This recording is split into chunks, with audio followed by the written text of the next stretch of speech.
महाकुंभ में एक छोटे से बच्चे के साथ एक दुर्घटना में घटी ऐसी घटना जो आपको आत्माओं के बारे में सोचने पर विवश कर देगी। नमस्कार दोस्तों, वीडियो में आप सभी का स्वागत है।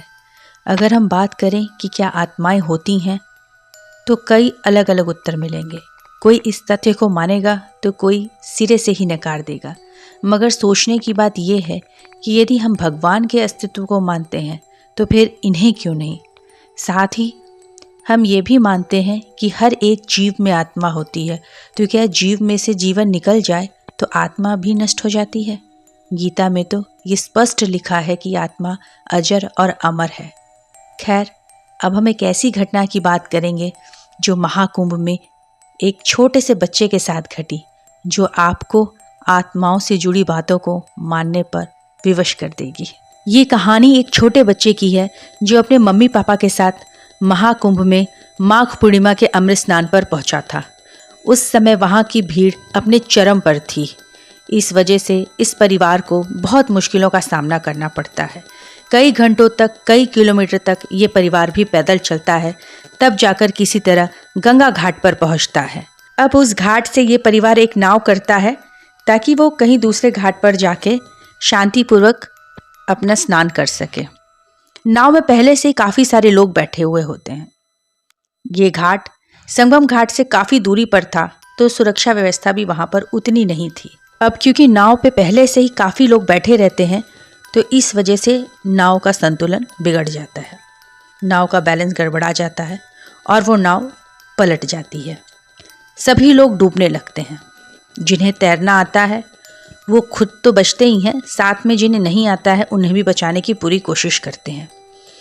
अब इस परिवार में माँ और बेटे को तैरना नहीं आता था।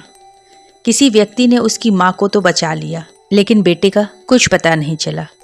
क्योंकि पिता को तैरना आता था, तो पिता और अन्य कई लोग मिलके पानी में उसके बेटे को ढूंढने लगे, लेकिन बेटे का अब भी कुछ पता नहीं चल पा रहा था। उसकी माँ ने जब किनारे पहुंचकर सांस ली, फिर अपने पति और बच्चों को ढूंढने लगी, तभी उसकी नज़र उसके पति पर पड़ी। उसका बेटा कहाँ है यह पूछकर वो फूट फूट कर रोने लगी। तभी पिता भी रोते हुए इधर उधर अपने बेटे को ढूंढने लगा, मगर ना ही उसका बेटा घाट के किनारे पहुंचा था और ना ही पानी में कहीं दिखाई दे रहा था।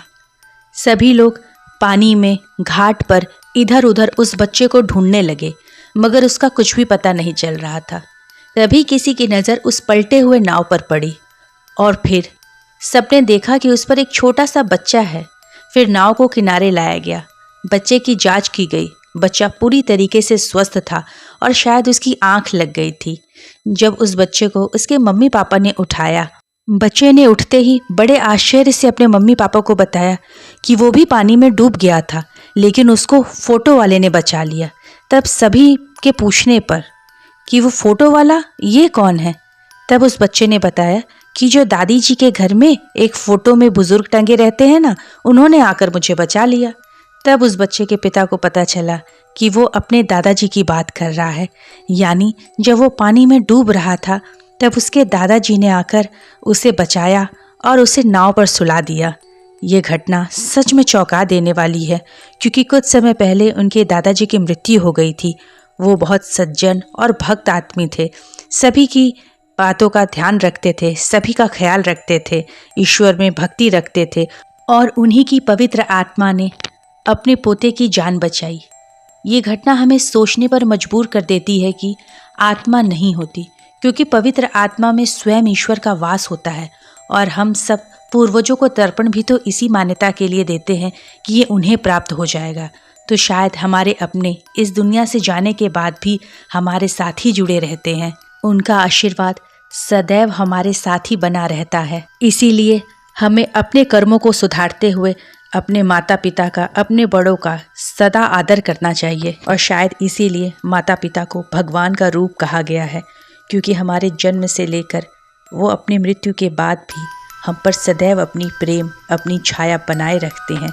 इसी के साथ वीडियो को यहीं समाप्त करते हुए धन्यवाद।